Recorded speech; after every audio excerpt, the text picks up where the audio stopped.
Every man builds a throne out of the lies no one dares to challenge. Los Angeles, 1991. A private party at a mansion in Bel Air. The biggest action star on the planet is boasting to producers and celebrities. He says no martial artist alive could last 10 seconds with him. No rules. No cameras. A quiet man from Brazil sets down his glass, walks over, and says calmly, "I would like to test that." The room goes cold. Only 8 people are present. No phones. No press. What happens next takes less than 90 seconds. The action star ends up flat on the ground, turning purple, tapping out desperately. That man was Steven Seagal. The quiet Brazilian? Nobody in that room had ever heard his name. But what did those 8 witnesses carry with them for the next 30 years? If this hooks you, subscribe and follow for more.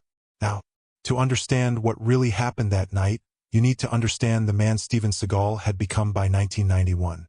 Not the man he was born as, not his childhood, just the version of him that walked into that Bel Air mansion believing he was untouchable. By the spring of that year, Seagal was not just famous. He was a phenomenon. Above the law had turned heads. Hard to Kill had made money. But Marked for Death changed everything. That film crossed 100 million worldwide, and suddenly Hollywood did not just see an actor. They saw a brand, a machine, a man who could open a film on name alone. And Seagal believed every word of the myth he had built around himself. See, most action stars of that era kept it simple. They trained for the cameras, hit their marks, and went home. Seagal did not operate that way. He told reporters he had trained with masters in Japan for over 15 years. He said he was the first American to open his own dojo in Osaka. He claimed connections to the CIA. He said he had consulted for foreign governments on counterterrorism. And the wildest part? Nobody checked. Not one journalist. Not one studio executive. Not one co-star ever sat down and verified a single claim. Now here is the thing. Some of it was real. Seagal did live in Japan. He did earn a legitimate black belt in Aikido. He did run a dojo. But somewhere along the way, the truth got stretched so far it stopped being truth altogether. And the man doing the stretching did not seem to notice. Or did not care. By the time Out for Justice premiered in April of 1991, Seagal had crossed a line that most people in Hollywood understood but never crossed themselves. He started believing his own press. Not just in interviews, in private, behind closed doors, at dinners, at parties, on set. Stunt coordinators from his films would later say the same thing. He refused to rehearse fight sequences the way other actors did. He insisted on improvising. He threw real strikes during takes. He told directors he did not need choreography because his instincts were sharper than any plan on paper. And when people got hurt, and people did get hurt, he never apologized. He said they should have been faster. One stunt performer, a man who had worked on 3 of his films, later described it this way. He said working with Seagal was like sparring with someone who genuinely believed the cameras made him invincible. Every take was a real fight in his mind. And if you got caught with an elbow or a wrist lock that went too far, that was your problem. Not his. But here is what made it dangerous. Seagal was big. 6'4", 250 pounds at his peak. And he was not slow. Aikido, whatever people say about it, teaches you how to use leverage, how to redirect force, how to control a wrist or an arm in ways that cause real pain. So when Seagal put his hands on someone, it was not nothing. It hurt. And because it hurt, people stayed quiet. They assumed the pain meant the skill was real. That is how myths work. They do not need to be true. They just need to make you afraid to ask questions. And nobody was asking questions on the night of April 12, 1991. The premiere of Out for Justice had gone well. The after-party was exclusive. A private estate in Bel Air, tucked behind iron gates and hedgerows so tall you could not see the house from the road. The guest list was tight. Studio heads, a few A-list names, industry insiders who mattered. Seagal arrived late, which was his habit. He walked in wearing a purple silk shirt, open at the collar, sleeves rolled once at the cuff. His hair was pulled back in that signature ponytail. He moved through the room the way he always did. Slowly, like he wanted you to watch him walk. Within 20 minutes, he had gathered a circle. Producers, a director who had just signed a 3-picture deal with Warner Brothers. 2 actors whose faces you would recognize instantly. And he was doing what he always did. Talking, loudly, about himself. He said no fighter alive could touch him. He said mixed martial arts was a joke. He said boxing was primitive. He said the only real combat art was Aikido, and he was its greatest living practitioner. Most people in the circle nodded or smiled. That was the safe move. Agreeing with Seagal was easy. Disagreeing with him was a career decision. But standing near the bar, holding a glass of water, was a man no one in that room had invited on purpose. A guest of a guest. A Brazilian in his mid-30s, average height, lean build, wearing a simple dark suit that did not quite fit. He had been listening for about 10 minutes, and he had not smiled once. His name was not known to anyone in that room. Not yet. He had come to Los Angeles 2 weeks earlier at the invitation of a friend who worked in the stunt industry. The friend had told him there might be opportunities, that Hollywood was beginning to notice fighters from Brazil, that the timing was right. But this man had not come to Hollywood to perform. He had spent the last 20 years on the mats in Rio de Janeiro, training in a discipline most Americans had never heard of. Brazilian Jiu-Jitsu, a ground-based martial art built on one simple idea. Size does not matter if you understand leverage, timing, and control. He had tested that idea thousands of times. Against men bigger than him, stronger than him, angrier than him, and he had not lost. Now get this. He was not the kind of man who announced himself. He did not boast. He did not seek attention. He stood quietly, observed everything, and spoke only when he had something worth saying. That night, standing at the bar, he decided he had something worth saying. He set his glass down. He adjusted his jacket, and he walked directly toward the circle around Seagal. The conversation did not stop right away. Seagal was mid-sentence, telling a story about a street fight in Osaka that may or may not have happened. But then the Brazilian stepped into the circle. Not aggressively, not with any drama.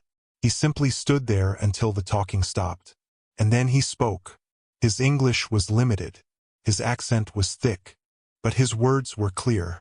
You say no one can last 10 seconds with you. I would like to test that. Believe me. The silence that followed was louder than anything Seagal had said all night.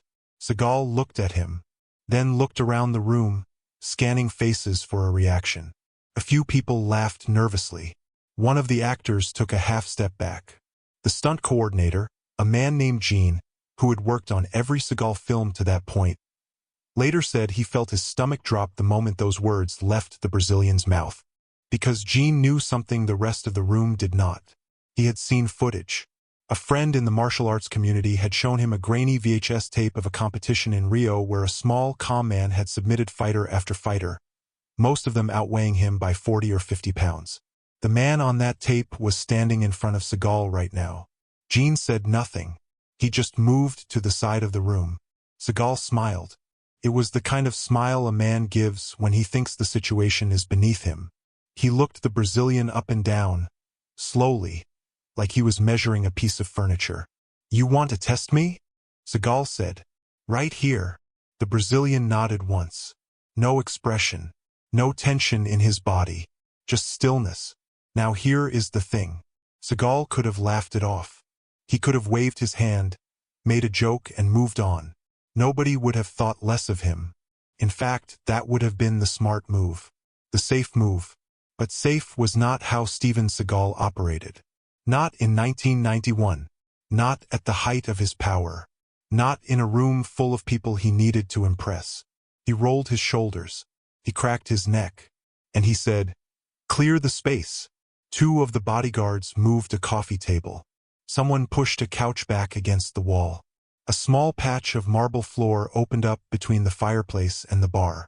Maybe 10 feet by 10 feet. Not a ring. Not a mat. Just cold, polished stone. The 8 people still in the room formed a loose circle. Nobody left. Nobody spoke. One of the actors later said it felt like the air had been sucked out of the house.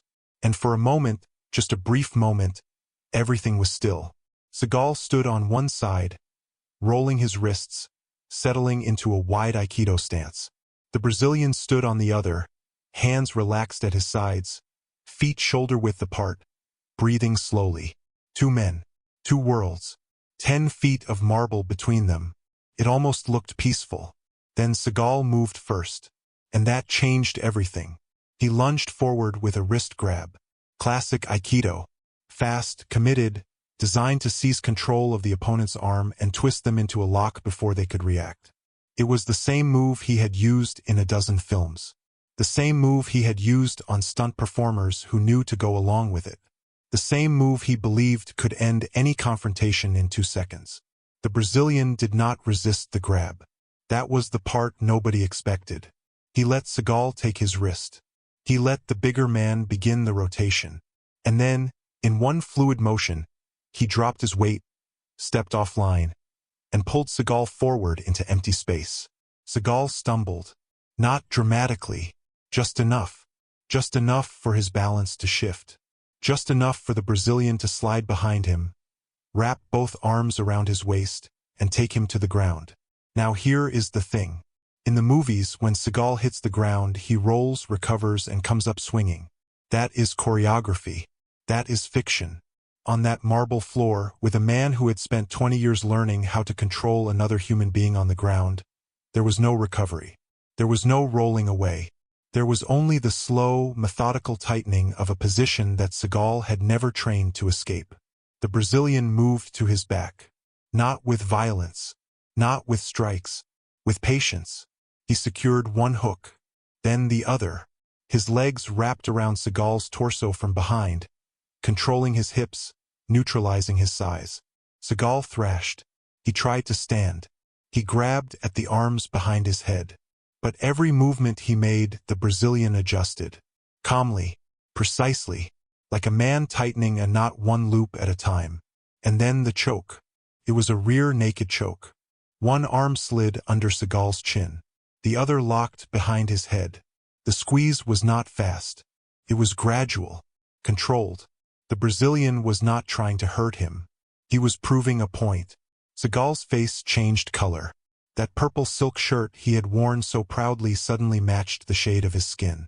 His hands clawed at the forearm across his throat. His legs kicked against the marble. One of his shoes came off and slid across the floor toward the bar. He tapped.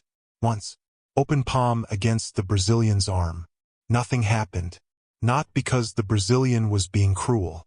Because in that world, in the world of real submission grappling, you tap and your opponent releases. But the Brazilian waited one extra second. Just one. To make sure everyone in the room saw it. Then Seagal tapped again. Harder. Twice. The Brazilian released him immediately. He unwound his arms, removed his hooks, and stood up in one smooth motion. He straightened his jacket. He bowed once, a small, respectful bow, the kind you give to a training partner, not an enemy. And then he walked back to the bar and picked up his glass of water. The whole thing lasted less than 90 seconds. Seagal stayed on the ground for a moment. His breathing was ragged. His ponytail had come loose. His shirt had pulled free from his trousers. One shoe on, one shoe off. He looked, for the first time in his career, like exactly what his critics had always said he was. Ordinary. He got up slowly. He did not look at anyone. He straightened his hair. He cleared his throat. And then he said the words that every single witness remembers identically. I was not ready. My back is injured. Nobody responded. Nobody agreed. Nobody argued. The room was frozen in a silence so thick you could feel it pressing against your chest. Seagal walked to the door. One of his bodyguards handed him his jacket. He put it on without stopping. And he left. No goodbye. No handshake. No threat. Just the sound of the front door closing behind him and a car engine starting in the driveway. The stunt coordinator, Gene, was the first person to move. He walked to where Seagal had been lying and picked up the shoe that had slid across the floor. He held it for a moment, looked at it, and then set it on the bar without a word. One of the actors poured himself a drink. The other sat down on the couch that had been pushed against the wall. The director, a man who had seen power plays and ego battles across 3 decades in the industry, leaned against the fireplace and shook his head slowly. Nobody talked to the Brazilian. Not right away. He stood at the bar, sipping his water, looking at nothing in particular. As if nothing had happened. As if the last 90 seconds had been no different from the 90 seconds before them. But something had shifted in that room. Something that could not be put back. Took about 5 minutes before anyone spoke. The director broke the silence. He walked over to the Brazilian and said, simply, "What is your name?" The Brazilian told him. The director nodded slowly. He had never heard the name before. None of them had. But the way the Brazilian said it, without pride, without emphasis, like he was giving directions to a restaurant, that told the director something important. This man did not need anyone in that room to know who he was. He already knew. The director asked one more question. "Where did you learn to do that?" The Brazilian said, "Rio. My family teaches this. For a long time. And that was it." He did not explain further. He did not offer credentials. He did not hand out a business card or pitch himself for a film role. He finished his water, shook the director's hand, and left the party 15 minutes later without speaking to anyone else. Now, here is where the story splits into 2 roads, and both of them matter. The first road is what happened to Seagal. In the days after that night, nothing changed publicly. His film was in theaters. His press tour continued. He did interviews where he talked about his combat training the same way he always had. Loudly, confidently, without a shred of doubt. If you had watched him on a talk show that week, you would have seen the same man. Same ponytail. Same slow walk. Same claims about being the deadliest man in Hollywood. But behind the scenes, things were different. The stunt coordinator, Gene, quietly asked to be reassigned to a different production. He never worked with Seagal again. One of the actors who had been in the room turned down a supporting role in Seagal's next film without giving a reason. The director, who had been considering Seagal for a project that fall, shelved the idea permanently. Nobody confronted Seagal.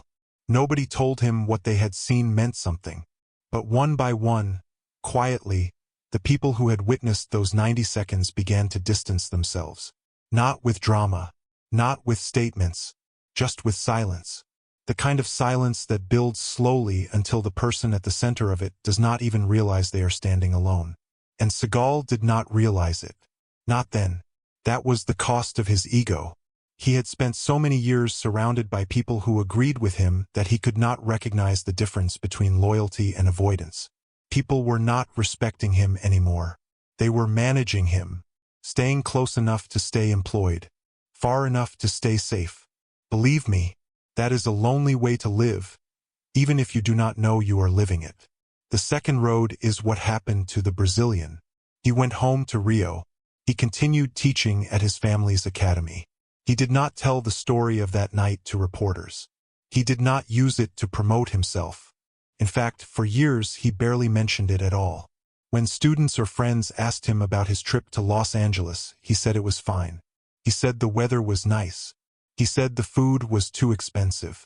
But the 8 people who had been in that room did talk. Not publicly, not to the press, in whispers, private dinners, in late-night phone calls between people who trusted each other. The story moved through Hollywood the way all real stories move. Slowly, mouth to mouth, detail by detail, until it became one of those things that everyone in a certain circle had heard but nobody could confirm. And every time the story was told, it got a little sharper, a little clearer. The details that stuck were always the same. The purple shirt, the marble floor, the shoe sliding across the room, the tap, the excuse, the bow, and always, always the silence afterward. The story became something more than gossip. It became a test, a way of measuring who was real and who was performing. When martial artists gathered in Los Angeles in the early 90s, the question would come up eventually. Have you heard what happened to Seagal? And depending on how you answered, people knew which side of the line you stood on. The side that believed the myth, or the side that had heard the truth. By the mid-90s, the martial arts world was changing. The UFC had launched. Brazilian Jiu-Jitsu was no longer a secret. Fighters from Rio were proving on live television what the Brazilian had proved on a marble floor in Bel Air. That technique beats size. That control beats aggression. That the loudest man in the room is almost never the most dangerous one. And Steven Seagal? His films kept coming. But the box office numbers dropped. The budgets shrank. The co-stars got less famous. The stories about him on set got worse. Harder to ignore. Harder to explain away. The myth was not destroyed overnight. It was hollowed out. Slowly. From the inside. The way all myths die when the truth starts circulating in whispers. That night in Bel Air did not end Steven Seagal's career. But it cracked the foundation. And once a foundation cracks, the weight above it does the rest. Years passed. And the two men who stood on that marble floor traveled in opposite directions. Not just in their careers, in who they became. Seagal kept making films. Dozens of them. But by the late 90s, they were not the kind of films that opened in theaters anymore. They went straight to video. Straight to bargain bins. Straight to the bottom shelf of rental stores that were themselves disappearing. The budgets got smaller. The casts got thinner. The fight scenes, which had once been the only honest thing about his movies, became slow and unconvincing. He gained weight. He stopped moving the way he used to, but he never stopped talking. He never stopped claiming. In interviews, he still said he was the greatest. He still said no one had ever beaten him. He still said Aikido was the supreme martial art and that everything else was noise. And the fewer people who believed him, the louder he said it. That is what happens when a man builds his entire identity on a story he cannot let go of. The story becomes a cage. And the man inside it does not even realize the door has been locked from the outside. Now here is the thing about Seagal that most people miss. He was not a stupid man. He was not without talent. In the early days, before the ego consumed everything, he had real skill. His Aikido was legitimate. His movement on screen had a quality that other action stars could not replicate. There was a version of Steven Seagal that could have had a long, respected career. A version that trained honestly, acknowledged his limits, and earned his place through work instead of words. But that version required one thing Seagal could never give. Humility. The willingness to say, I do not know everything. I have not beaten everyone. There are men out there who would take me apart, and that is fine because my value does not depend on being invincible. He could never say that. And because he could never say that, the night in Bel Air was inevitable. If it had not been that Brazilian, it would have been someone else. Somewhere else. The myth was always going to meet reality. The only question was when. The Brazilian went home and continued his life as if that night had been nothing more than a Tuesday. He taught classes. He trained students. He helped build a discipline that would go on to change the entire landscape of combat sports worldwide. Within a few years, Brazilian Jiu-Jitsu was not just known. It was dominant. Fighters who trained in the art were winning championships, changing rules, rewriting what people understood about what it meant to be a martial artist. And the Brazilian was at the center of that revolution. Not because of one night in a Bel Air mansion. That night was a footnote. A small moment in a life full of moments that mattered more. He had spent decades refining his craft before that party, and he spent decades refining it after. He did not need Steven Seagal to validate what he already knew. He did not need the approval of Hollywood or the acknowledgement of 8 witnesses. He had the mats. He had his students. He had the truth of what worked and what did not, tested 1,000 times over. That is the difference between a man who builds his reputation on words and a man who builds it on work. The first one needs an audience. The second one does not. Gene, the stunt coordinator, retired from the film industry in 2003. Before he left, he gave one interview to a small martial arts magazine. He did not name Seagal. He did not name the Brazilian. But he said something that stuck with everyone who read it. He said, I spent 30 years in Hollywood watching men pretend to be dangerous. In my entire career, I only saw one man who actually was. And he was the quietest person in the room. The 2 actors who were present that night both went on to have long careers. Neither of them ever spoke about it publicly. But one of them, in a private conversation years later, said something that became the closest thing to an official account. He said, "It was like watching a god bleed for the first time. And the thing about watching a god bleed is that you can never unsee it. Once you know the god is mortal, the temple does not look the same." The director never made a film with Seagal. He went on to direct two of the most successful action films of the 90s, both of which featured fight choreography heavily influenced by Brazilian Jiu-Jitsu. He never credited that night as the reason, but the people who knew him understood. Now here is something most people do not think about. The 8 witnesses in that room did not just carry the memory of those 90 seconds. They carried the memory of the silence that came after. And the silence changed them. The bodyguards, all 4 of them, were professional security. Men who had worked doors and private details across Los Angeles for years. They had seen fights. They had broken up fights. They had watched drunk men swing at each other in parking lots and hallways and hotel rooms. But none of them had ever seen anything like what the Brazilian did. Not because it was violent, because it was not. One of the bodyguards later told a friend that the most unsettling part was how calm it was. He said it looked less like a fight and more like a man folding a shirt. Precise, unhurried, finished before you realized it had started. That bodyguard quit working for Seagal within 2 months. He never gave a reason. He just stopped returning calls. When his replacement asked what Seagal was like to work for, the bodyguard said only one thing. "He does not see what is right in front of him." That was enough. The other 3 bodyguards stayed on for varying lengths of time. But the dynamic changed. Before that night, they treated Seagal the way you treat someone who genuinely frightens you. With deference. With distance. After that night, they treated him the way you treat someone you are protecting from themselves. The respect was gone. What replaced it was something closer to pity. And Seagal, wrapped so tightly in his own story, never noticed the difference. And the shoe. Seagal's shoe. The one that slid across the marble floor and ended up at the base of the bar. Gene kept it. He never explained why. He just kept it in a box in his garage for years. When someone asked him about it once, he shrugged and said, "Some things you keep because throwing them away feels like lying." Believe me, that might be the truest thing anyone said about that whole night. Because the night in Bel Air was never really about fighting. It was never about Aikido versus Jiu-Jitsu. It was never about who was tougher or faster or better trained. It was about the distance between who we say we are and who we actually are. And what happens when that distance gets measured in front of people who are watching. Seagal said he was unbeatable. The Brazilian did not say anything at all. And when the moment came, the truth did not need words. It just needed 90 seconds and a marble floor.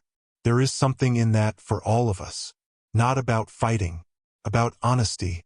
About the quiet courage it takes to let your actions speak and your mouth stay shut. About the fact that the most dangerous lie is not the one you tell other people. It is the one you tell yourself so many times that you forget it started as a lie. Seagal forgot. And one night, in a room with only 8 witnesses, the lie caught up with him. The Brazilian went home. He trained the next morning the same way he had trained every morning for 20 years.